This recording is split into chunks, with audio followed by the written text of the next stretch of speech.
네, 오늘 말씀의 제목은 부활의 능력입니다. 부활의 능력. 예수님 당시에도 수많은 학파가 있었고 또 뛰어난 선생님들이 있었습니다. 그런데 예수님이 그 당시에 많은 선생님들 중에 한 사람이 아니라 오늘 우리가 믿고 있는 하나님의 아들이요, 또 2000년이 지났지만은 철학이나 또는 어떤 이념이나 사상이나 어떤 교육으로 알 수 있는 그런 어떤 공동체나 집단과 단체를 초월하는 기독교가 만들어진 것은 바로 부활의 능력이 있었다 하는 것입니다. 그래서 부활이라고 하는 것은 기독교의 정체성이다, 저는 그렇게 생각합니다. 부활을 빼놓고는 말을 할 수가 없습니다. 그래서 부활은 우리에게 가장 힘이 되고 위로가 되는 그런 주님의 능력이 아닌가 이렇게 생각을 하게 됩니다. 그런데 그 한편 또 이 부활이라고 하는 것이 기독교의 큰 장벽이 되고 있다는 것도 부인할 수는 없습니다. 우리 어떤 사랑하는 분이 또 내게 은혜를 베푼 분이, 친구가 전도해서 교회를 왔는데 교회 사람들 다 좋고 교회가 뭐 어떤 모임보다도 건전한 것 같고 여기서 마음도 좀 평안도 없고 다 좋아요. 그런데 어느 날 말씀이 딱 부딪히는 거예요. 성경에 있는 말씀들이 수많은 기적들, 특별히 동정녀 탄생이라든지 이 부활의 얘기가 나오면 야, 사람이 어떻게 죽은 사람이 어떻게 다시 살아나, 이런 말만 안 했으면 내가 교회를 다닐 텐데 내가 오늘 교회는 여기서 끝나는 날이다, 뭐 이렇게 해서 여기서 장벽에서 다 부딪히고 만다는 것입니다. 그런데 무슨 일이 있었기에 이 제자들도 믿지 못했던 예수님의 부활을 믿게 되었고 목숨 걸고 복음을 증거하다 순교자들이 되었는가? 이것은 다른 말로 설명할 수가 없는 것입니다. 그래서 파스칼은 그런 얘기를 했답니다.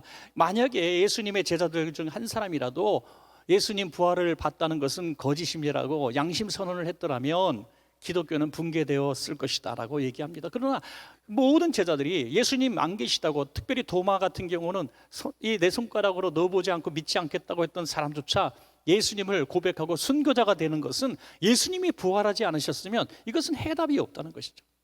예수님 분명히 부활하셨다 하는 그런 말씀을 하실 수 있는 것입니다. 그래서 우리가 그 부활의 능력으로 우리는 어떤 삶을 살아야 할 것인가, 또 어떤 능력이 있는가, 두 가지만 생각해 보도록 하겠습니다. 첫째는 죄와 사망의 권세에서 구원하시는 능력이 있습니다. 죄와 사망, 특별히 먼저 죄를 한번 생각해 볼까요? 죄의 권세를 이기는 능력에 대해서요. 고린도전서 15장 55절에서 56절입니다. 사망아, 너의 승리가 어디 있느냐? 사망아, 내가 쏘는 것이 어디 있느냐? 사망이 쏘는 것은 죄요, 죄의 권능은 율법이라. 우리는 죄를 질 수밖에 없고요, 율법대로 살 수가 없습니다. 그래서 죄를 짓게 되면 결국에는 사망이라는 거죠. 죽을 수밖에, 영의 죽음을 우리는 살 수밖에 없다는 것입니다. 여러분, 우리가 죄 안 짓고 살 수 있는 사람이 어디 있습니까? 예수 믿고 우리가 눈물 콧물 흘려가면서 예수 믿기 전에 모든 죄악을 고백하고 예수님께서 십자가의 은혜로 내 죄를 사하노라는 영적인 체험을 했다고 합시다. 정말 우리가 깨끗해지고 거룩해지고 너무 행복한 것 같아요. 세상이 다 정말 달라 보일 겁니다. 그렇다고 해서 죄 안 짓습니까? 주차장까지 나가면 다행이지, 주차장 나가기 전에 싸우잖아요. 집에 가서 이러니 내가 화를 났네 그러면서 또 싸우죠. 그러니까 우리는 죄를 안 질 수가 없어요. 그래서 율법과 이런 법에 매여 있으면 깨닫는 것은 나는 죄인이라는 것밖에 깨닫는 것이 없다는 것입니다. 마귀가 하는 일이 뭐냐? 죄를 짓게 하는 일과 너는 죄인이야 라고 정죄하는 일만 한다는 거죠. 그래서 우리는 정말 죄 가운데 살다가 죄로 인하여 범민하다가 죽어서 저주받을 수밖에 없는 인생이라는 거죠. 그럼 예수님이 하신 일이 뭐냐? 죄를 지은 우리들에게 곁에 조용히 다가오셔서 죄를 책망하거나 지적하신 것이 아니라 그 죄를 다 자신이 뒤집어 쓰시고 우리 대신 죽으셨다는 겁니다. 그것이 어떻게 증명이 되어졌냐? 예수님의 부활하심으로 증명이 되어졌다는 것입니다, 여러분.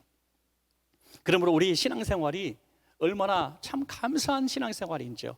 우리는 죄를 짓지 않을 수 없어요. 사도 바울 같은 위대한 하나님의 사람도 이 사망의 몸에서 누가 나를 건져내라, 자신의 육신의 약함을 가지고 몸부림을 쳤어요.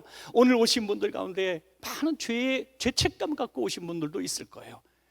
정말 거룩하게 살아야 되는데 내가 이렇게 살면 안 되는데 했다가도 또 무너지고 또 무너지고 또 무너져서 나 같은 거 정말 살 가치가 없어, 이런 마음 가지고 온다 할지라도 여러분 오늘 이 말씀을 기억하십시오.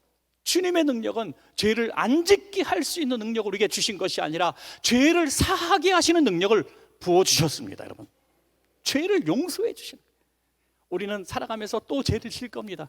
예언이라면 참 별로 듣기 싫은 예언이지만 또 우리는 죄를 짓습니다.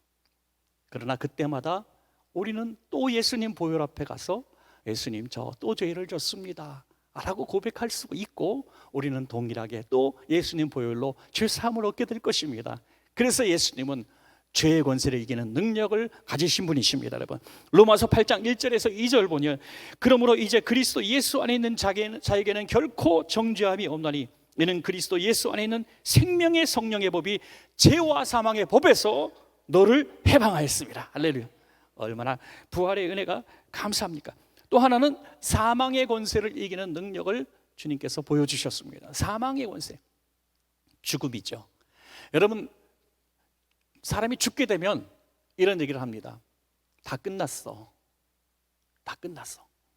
이제는 소망이 없어. 그래도 죽기 전에 뭔가 어떻게 해보는 거지. 죽으면 끝났어 라고 얘기합니다. 그래서 세상 사람들은 죽지 않으려고 몸부림을 치고 죽음을 받아들일 수 없습니다. 그리고 죽으면 끝이라고 생각합니다.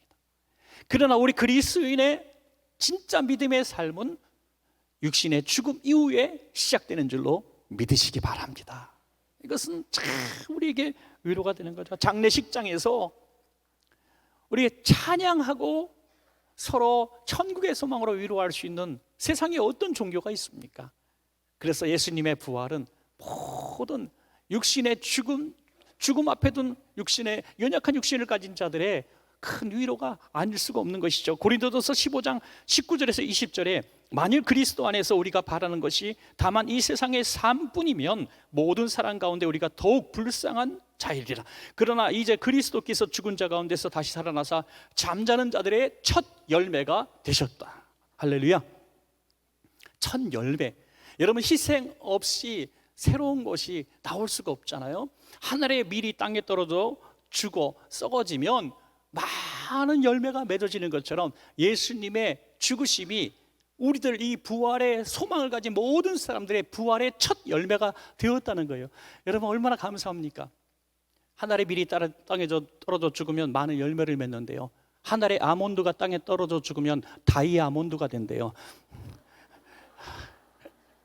웃어주셔서 대단히 감사합니다. 흥행에 실패할까 봐 되게 두려워했는데, 예, 아몬드가 죽으면 다이아몬드잖아요. 그죠? 얼마나 재미있는 얘기예요. 여러분, 우리 인생이 다 별거 아닌 것 같은 한 알 같아도 우리가 이 땅에서 열심히 천국의 소망 갖고 살다가 썩어지면 우리들의 후손과 우리가 하나님 나라 위해서 쌓아진 많은 것들이 우리가 하나님 나라에 간 이후에도 수많은 열매들이 맺혀질 줄로 믿습니다. 또 마지막으로 두 번째, 하나님 나라를 소망하며 살아가게 하시는 능력이 우리에게 주어집니다. 여러분, 부활의 소망을 믿는 사람은 이 땅에 소망을 두지 않습니다. 하나님 나라를 위해서 하나님 나라를 소망하면서 살아가게 된다는 것입니다. 여러분, 베드로 사도는 이 땅 가운데에 박해받고 살아가는 그리스도인들을 위하여 베드로전서를 썼습니다. 그들은 박해를 피해서 동굴 속에 살았고 땅을 파고 굴 속에서 살았습니다. 또 예배 드릴 때마다 그들은 이런 예배를 드렸답니다. 하나님, 다음 주에도 우리 모두가 예배 드릴 수 있게 해주십시오. 왜냐하면 그 다음 주에 아무개 집사님이 보이지 않는 거예요. 어디 갔어요? 발각돼서 십자가형을 당했다는 거예요. 사자밥이 되었다는 거예요. 고문받아 죽었다는 거예요. 한 주 한 주가 목숨 걸고 드렸던 예배가 초대교회 성도들입니다. 그 성도들에게 베드로 사도가 편지를 줬는데 이런 편지를 쓰지 않았다는 거예요. 여러분, 조금만 참으세요. 주님이 재림하셔갖고 저 악한 무리를 싹 진멸하고 여러분들 왕국의 오른팔 왼팔로 삼으시고 부귀와 권세를 주실 겁니다. 조금만 견딥시다. 이런 거짓 선동을 하지 않았다는 거예요. 이렇게 말씀하십니다. 여러분, 조금만 참고 견디십시오. 이 세상은 잠시 잠깐 후에 지나가 버립니다. 그 이후에 우리에게는 하나님 나라가 예비되어 있습니다.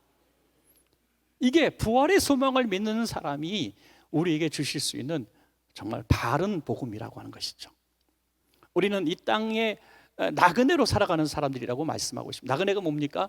아무리 좋은 곳에 가서 아무리 많은 것들을 누려도 그건 내 것이 아니라는 거죠. 하룻밤 묵고 하룻밤 누리는 것입니다. 지금 내 이름으로 등기되어 있는 내 집도 사실 내가 사는 동안만 내 집 아닙니까? 우리가 이 육신이 썩어져 죽으면 누군가 또 다른 사람이 등기하고 들어옵니다. 그때는 내 게 아니라는 거예요. 이 세상 모든 것이 그렇다는 거죠. 우리가 아파트 단지 이렇게 지나가다 보면 아파트가 얼마나 많은지 몰라요. 얼마나. 지방에 있다가 서울 들어오면 깜짝 놀라요. 그때 우리 모든 성도님들이 입을 모아서 얘기하기를, 야, 저렇게 많은 아파트에 내 아파트는 어디 있지? 막 그런 얘기를 하는 거예요. 저렇게 좋은 빌딩들 많은데 내 빌딩은 어디 있지? 여러분, 있어도 잠시 잠깐뿐이 아니라는 거예요.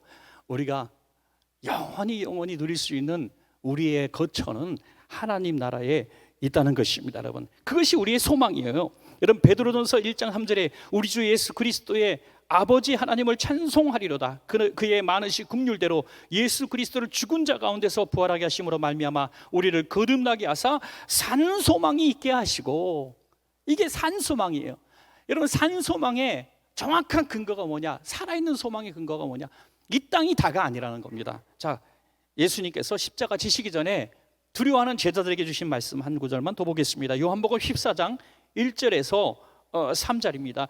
너희는 마음에 근심하지 말라. 하나님을 믿으니 또 나를 믿으라. 내 아버지 집에 거할 곳이 많도다. 그렇지 않으면 너희에게 일렀으리라. 내가 너희를 위하여 거처를 예비하러 가노니 가서 너희를 위하여 거처를 예비하면 내가 다시 와서 너희를 내게로 영접하여 나 있는 곳에 너희도 있게 하리라. 아멘. 우리의 거처가 하나님 나라에 예비되어 있습니다. 이 땅에서 비록 누리지 못하고 가진 것이 없어도 여러분, 너무너무 낙심하지 마십시오. 모두가 공평한 날이 옵니다. 이 땅의 삶이 끝나는 날 모두가 내려놓게 된다는 공평함을 우리는 경험하게 될 겁니다. 그러나 진정한 차이는 어디서 나냐? 우리가 주님 나라 갔을 때에 하나님께서 우리에게 예배하신 그 거처에 차별은 있다고 성경은 말씀하고 있습니다. 많은 상급의 차이는 있다고 말씀하고 있는 것입니다. 여러분, 이 땅 살아갈 때 바로 그 하나님 나라를 소망하고 살 수 있는 그 비결이 뭐냐? 그 자신감이 뭐냐? 예수님 부활하셨으니까 나도 부활할 줄로 믿는 믿음이라고 하는 것입니다. 여러분, 이 믿음으로 오늘 모든 이 한 많고 눈물 많고 슬픔 많은 세상 믿음 끝까지 지켜서 잘 견디시고 주님 나라 거처에 다 임하시는 우리 성도님 되시기를 바랍니다.